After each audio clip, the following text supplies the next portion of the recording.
Welcome to the 2020 DC Black Film Festival. We really appreciate your support. Check us out online at dcbff.org for more details about the festival and this year's lineup of films and events. You've just watched one of our very special features, TheEvers. Now we're going to give you the inside scoop from the filmmaker behind the film you've just watched. I am Dean Rogers from The Rogers Revue. And remember, you can check me out online at The Rogers Revue, Revue spelled REVUE.com. And I'd like to introduce you to our panelists before we get into our Q&A today. Today, we have an award-winning filmmaker and author who is a native originally from Virginia. He has won multiple film festival awards and over 36 Telly Awards. He is the writer and director of the film TheEvers. Ladies and gentlemen, we have Loki Mulholland. Loki, say hello to the world. Hello, pleasure. How are you doing out there in Utah? Oh, doing good. A little smoky right now. I guess we got some of those fires blowing in from California. But oh my goodness. Well, be careful out there. I really appreciate it. Well, let me tell you that of all the films that I've seen at this year's film festival, TheEvers was one of the most outstanding documentaries I've ever seen. Oh, well, thank you. You're welcome. Well, the first question I wanted to ask that this is one of the numerous films that focus on civil rights. And I wanted to know what made you want to explore in depth of the Medgar's family? Well, well, my mother is Joan Trumpauer Mulholland, and she worked with Medgar back in Jackson in the early 60s. And so we've known the family for all those years and such. And Rena, who's Medgar's daughter, her and I just always kind of connected. And we've talked about this for several years about doing this film but really kind of telling it from a different vantage point. You don't get too much of the historical lesson in there because we wanted to focus on the family lesson. Yeah. And the love story itself.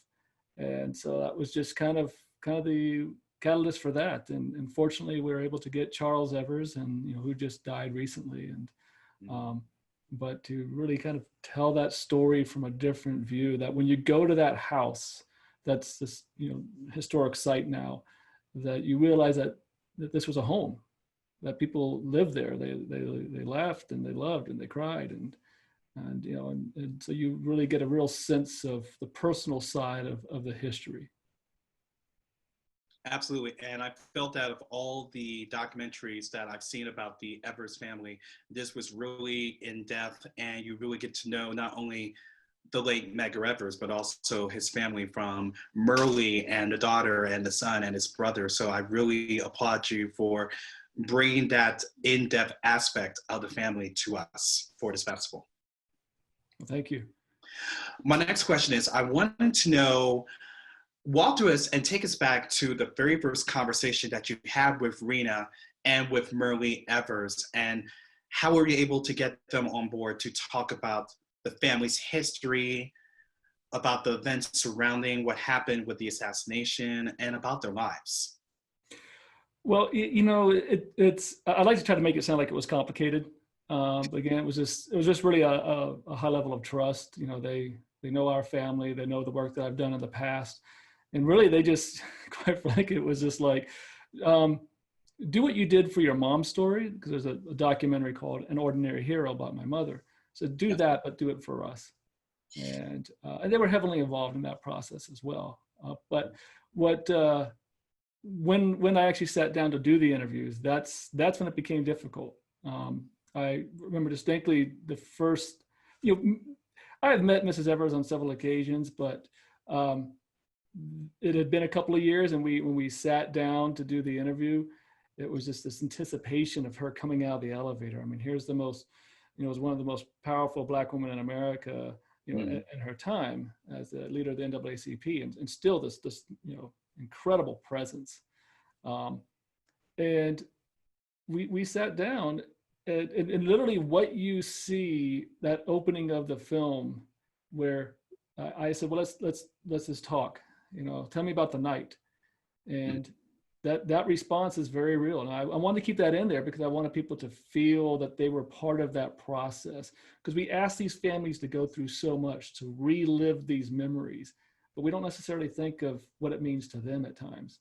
And so I wanted them to feel that. Well, the next day, I get a call from Rena. She says, "What did you do to my mother?" I said, "Well, what do you mean?" She said, "Well, she said she went home and she cried the whole night. Oh. That she had, thought about stuff that she had packed away, and put in the closet type of thing. And here it was, all the stuff was coming right back." And I said, "Well, I just did what you knew I was going to do." She says, "Well, I don't know if she's even going to show up." We had 2 days of interviews planned, and so, but she did, and that's the beauty of what we got. Rena actually had never fully, truly shared her story. She did a little bit with Jerry Mitchell in an article, who Jerry's also featured in the film. He's the gentleman, the investigative reporter that actually brought Medgar's killer to justice all those years later. But to tell her whole story, and which is so telling, and I can't remember if it's in the film or not, this line, but there was a moment where she no longer wants to be trapped as that 8-year-old little girl, where everyone always asks her to live that moment over and over and over again. And Absolutely. she just, doesn't want to, do that, but she also understands the need to do that, that people need to know these stories. And so really those were the hardest things to do. These are, people I love and, are dear friends, and to ask them to go through that, to relive those experiences, to stand in the carport with her as she retells the horrors of what she went through as that little girl. I mean, it's and there literally is, when I said, let's go, there's literally, it was a tour inside the house as we're shooting that. And we knew that Minnie Watson was going to be bringing them out any moment, and we're like, let's just get out of here. Right. So it was just, it was already too much as it was. And then to have that tour group and want to hear her, it's like, let's just go now. So it's a very personal, poignant film on a lot of levels. Because when I was growing up, we knew about, Martin, we knew about Malcolm, but in our house, because my mother worked with him, and all of her friends from Mississippi in the movement worked with him as well, the talk was always about Medgar. The memories were always about Medgar. So that was very upfront. And my mother had always said, above all else, remember Medgar. And I definitely have a feeling that once people see this documentary, they are definitely going to remember Edgar. I will have to admit that watching this film, there wasn't a single moment where I wasn't crying or thinking about what the family went through, especially the part of the films. There were two parts of the film that stand out with me. It was the one where we had Rena standing at the carport talking about that night she lost her father, and the blood stains still on the driveway, and her mother was trying to quit, and she said that she didn't never use swear words, but she had to use them for the police that night. And then there was the ending scene where she was facing the weapon that killed her father. And oh my gosh, I almost didn't want to ask this question. I was trying to put the words of how to ask it, but why do you feel it was important to bring that scene into the documentary? Because it's a rarity where anyone who lost a loved one to violence either faced a person that ended the loved one's life or the weapon. And I want to know, what was the importance of bringing that to light? Well, and we opened the film with that. We don't quite, complete it until the end, and it's booked in with that on intentionally, because this is the thing that has defined their lives for everyone else. And so we wanted to, part of it was kind of the narrative setup in a sense. So if you didn't know, the whole story, you're about to find out. So yeah, we kind of give you the whole story right up front. Yes. Medgar was killed by this rifle on this night. And then now we're going to roll you back and take you back to that night, because you can't tell this family story without talking about that night. But also what Mrs. Evers says at the end of the film, when I asked her, who killed Medgar Evers? And she said, well, it was a man who pulled the trigger. But I have to ask myself, was it the blind hate? Was it the prejudice self-righteousness, that killed him. And so this weapon is this embodiment of all of that. But that for Rena, it was this sort of cathartic sort of moment for her as well. That you could really feel the presence of Medgar there, and that that this weapon that Byron de la Beckwith lost.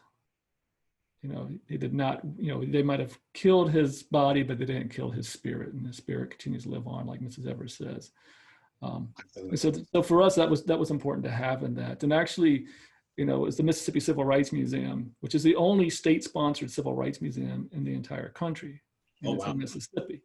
But Pamela Jr. and the staff there arranged for us, before they put it in glass, behind the case and so forth, was to have it out on the table and so forth. And Rena actually didn't know what she was walking into, so that was all very, very real. And that's why it's a little, it's a little jinky in regards to the shooting and so forth. It's a little more raw. It's not that polished look that you have in the houses with the slider shots and so forth, because we wanted to make sure we captured it, as it was actually happening. To keep it very, very real for everyone. Well, it definitely felt very real. So, wow, that was one of the most moving moments I had to go through in cinema. Yeah. Now, throughout the process, this explores the lives of the family through the eyes of Merle, her daughter, and her son. And I have a two-part question with that. The first question, that we got to see the son's footage before he passed away, sadly, in 2011. And I wanted to know, what was the process of obtaining the footage of the son? Well, it's actually, it was actually kind of comical in a sense. This footage, I mean, thank goodness they had it of Daryl. And it was actually for Eyes on the Prize, but he never signed the release form, so it never appeared in the film.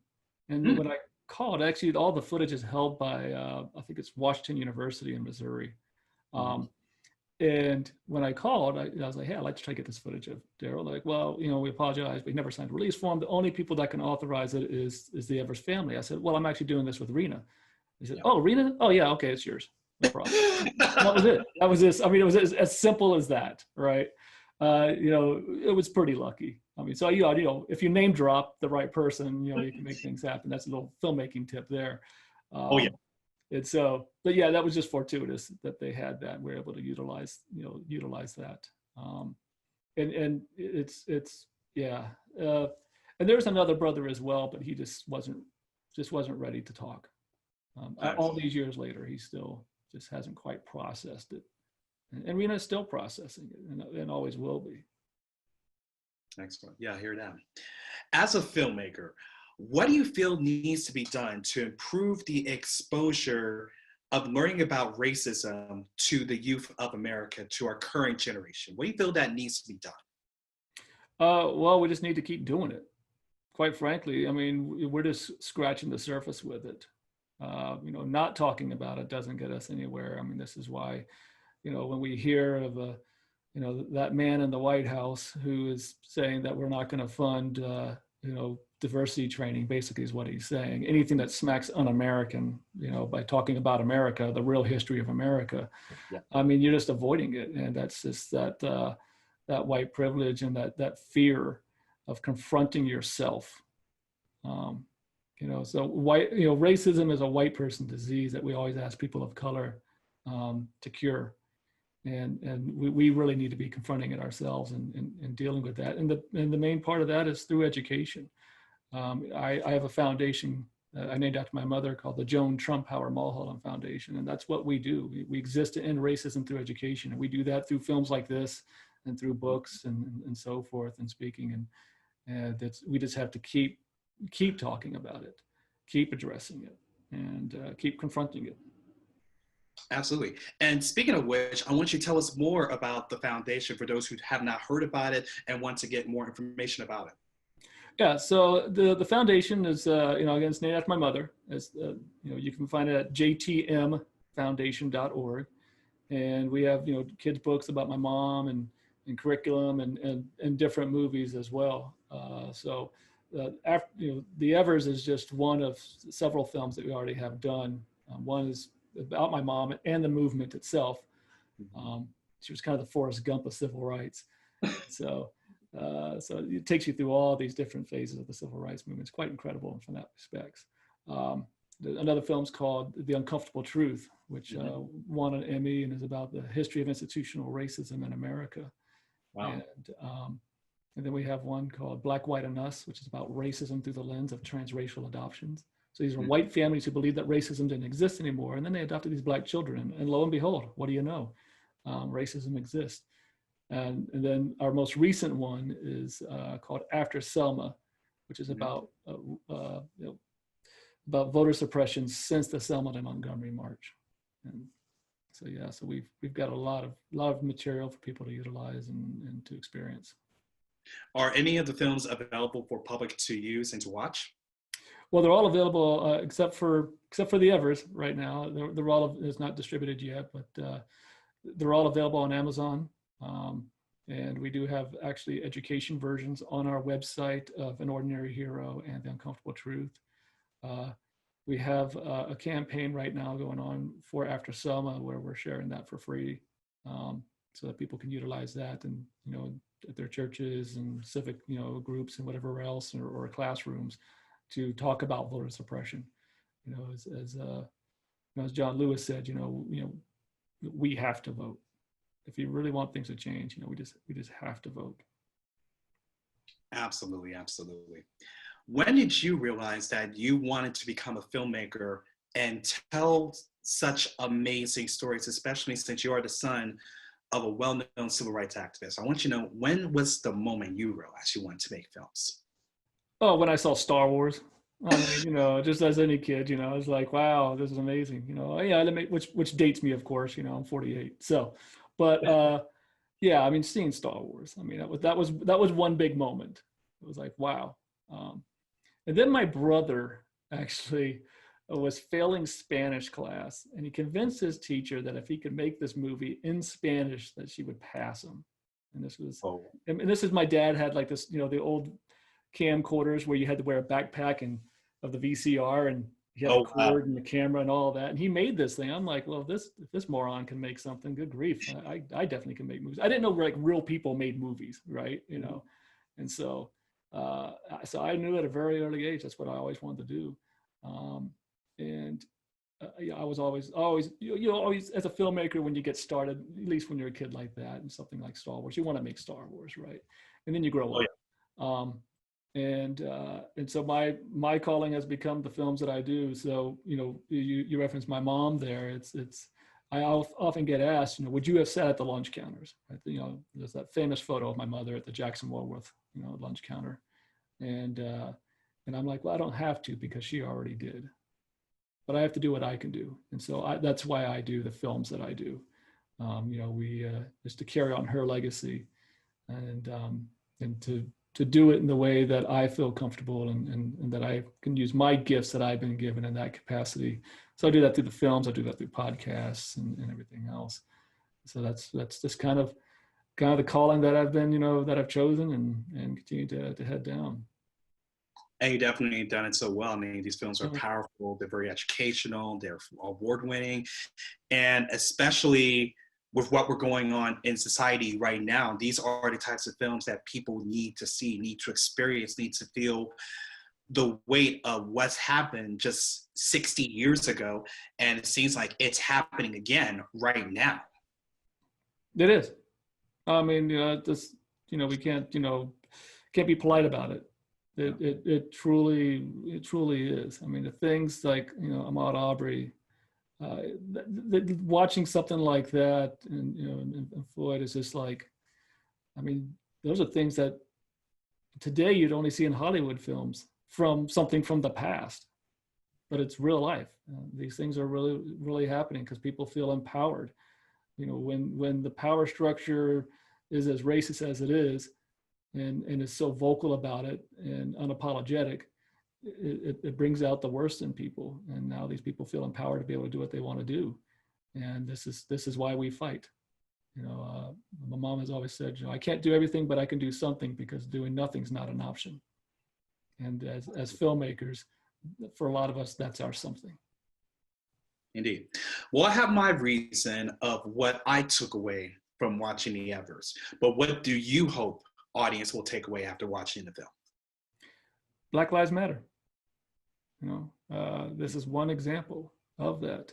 I hope people learn, a little bit, want to learn more about Medgar and the sacrifice he made. I mean, it's tremendous, and what his family went through, and have a better understanding of what a lot of people in the movement went through, and the sacrifices they're willing to make for everyone today.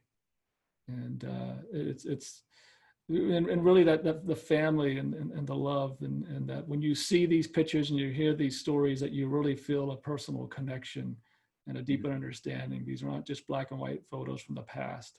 Yes. These were lives, and these lives are still with us today, all these years later, and the impact of that. And so hopefully we can consider, our actions and what we do, and our impact on the lives of others, and how that generationally will continue. Absolutely.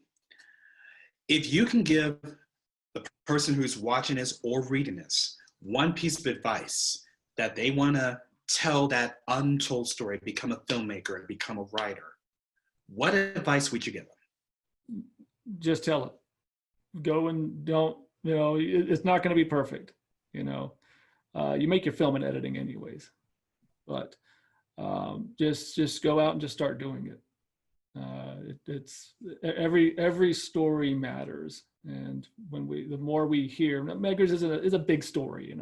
There's photographs and film footage and all that sort of stuff, and and it's in the history books. But every story matters, and they all need to be told. And the stories are happening right now. We don't have to go to the past to understand, what's happening right. Well, let me rephrase that. I mean, we definitely do need to go to the past to understand what's happening today. But we don't need to stay in the past to tell those stories today. The stories that are happening now are the ones that people are going to need to know about, 10, 50, years from now.